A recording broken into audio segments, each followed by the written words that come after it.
Chaitar Vasava case મામલે હાઈકોર્ટમાં વકીલો દ્વારા સુનાવણી શરૂ। ટૂંક સમયમાં મળશે ખુશીના સમાચાર। આદિવાસી સમાજમાં ખુશીનો માહોલ। મિત્રો, ગુજરાતના રાજકારણમાં છેલ્લા કેટલાય સમયથી જે નામ સૌથી વધુ ચર્ચામાં રહ્યું છે તે છે આમ આદમી પાર્ટીના દેડિયાપાડાના ધારાસભ્ય ચૈતર વસાવા। લાંબા સમયથી જેલના સળિયા પાછળ રહેલા ચૈતર વસાવા કેસમાં હવે એક નવો વળાંક આવ્યો છે। ગુજરાત હાઈકોર્ટમાં તેમની સજા સામેની અપીલ પર સુનાવણી શરૂ થઈ ગઈ છે, જેના કારણે તેમના પરિવાર, કાર્યકર્તાઓ અને સમગ્ર આદિવાસી સમાજમાં એક નવી આશા જન્મી છે। શું આ સુનાવણી ચૈતર વસાવાની જેલમાંથી મુક્તિનો માર્ગ મોકળો કરશે? શું તેમને જામીન મળશે? આજના વિડીયોમાં આપણે આ સમગ્ર ઘટનાક્રમ પર વિગતવાર ચર્ચા કરીશું। વિડીયો પસંદ આવે તો એક લાઈક જરૂર કરજો। મિત્રો, આપણે જાણીએ છીએ કે દેડિયાપાડા વિસ્તારમાં વન વિભાગના કર્મચારીઓ સાથે થયેલી માથાકૂટ અને ત્યારબાદ હવામાં થયેલા ફાયરિંગની ઘટનાએ સમગ્ર રાજ્યમાં ખળબળાટ મચાવ્યો હતો।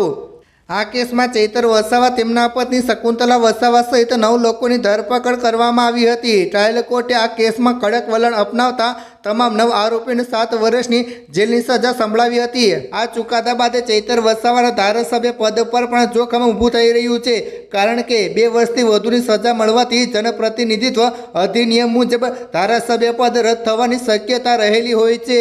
હાઈકોર્ટમાં કાયદેકીય જંગ। મિત્રો, હાલમાં આ સમગ્ર મામલો ગુજરાત હાઈકોર્ટમાં પહોંચ્યો છે। ચૈતર વસાવા અને અન્ય આરોપીઓએ ટ્રાયલ કોર્ટના આદેશને પડકારતી અપીલ દાખલ કરી દીધી છે। હાઈકોર્ટના જસ્ટિસ વિમલ કે વ્યાસની કોર્ટમાં આ કેસની સુનાવણી ચાલી રહી છે, જ્યાં આરોપીના વકીલો દ્વારા સજાને સસ્પેન્ડ કરવાની દલીલો રજૂ કરવામાં આવી રહી છે। અગાઉ કોર્ટે માનવીય અભિગમ દાખવીને શકુંતલા વસાવાને જામીન આપ્યા હતા, કારણ કે તેમનું નવજાત શિશુ નાનું હતું। આ ઘટના બાદ હવે ચૈતર વસાવા અને અન્ય આરોપીની અપીલ પર સૌ કોઈની નજર ટકેલી છે। કોર્ટે આ કેસની ગંભીરતાને જોતા આગામી સુનાવણી માટે સમય પણ નક્કી કર્યો છે। આદિવાસી સમાજમાં ઉત્સાહ અને ઉમંગ। મિત્રો, ચૈતર વસાવા માત્ર એક ધારાસભ્ય નથી, પરંતુ આદિવાસી વિસ્તારના એક મજબૂત જનનેતા તરીકે ઓળખાય છે। જે દિવસે હાઈકોર્ટમાં સુનાવણી શરૂ થઈ ત્યારથી જ તેમના સમર્થકો અને આદિવાસી સમાજમાં એક અલગ પ્રકારનો ઉત્સાહ જોવા મળી રહ્યો છે। સમાજને એવી પૂરી આશા છે કે હાઈકોર્ટમાં તેમને ન્યાય મળશે અને ચૈતર વસાવા જલ્દી જેલની બહાર આવીને ફરીથી પોતાના વિસ્તારના વિકાસના કામોમાં જોડાઈ શકશે। લોકોનું માનવું છે કે આ કેસમાં તેમની ખોટી રીતે સંડોવવામાં આવ્યા છે અને સત્યની જીત હંમેશા થશે। આગામી સમયમાં વિધાનસભાનું સત્ર પણ શરૂ થવા જઈ રહ્યું છે। જો ચૈતર વસાવા જેલની બહાર આવે તો તેઓ પોતાના મત વિસ્તારના પ્રશ્નો વિધાનસભા સુધી રજૂ કરી શકે છે, જે તેમના વિસ્તાર માટે ખૂબ જ મહત્વનું છે। જો હાઈકોર્ટમાંથી તેમને રાહત નહીં મળે તો તેઓ સુપ્રીમ કોર્ટમાં જવાનો વિકલ્પ પણ વિચારી શકે છે।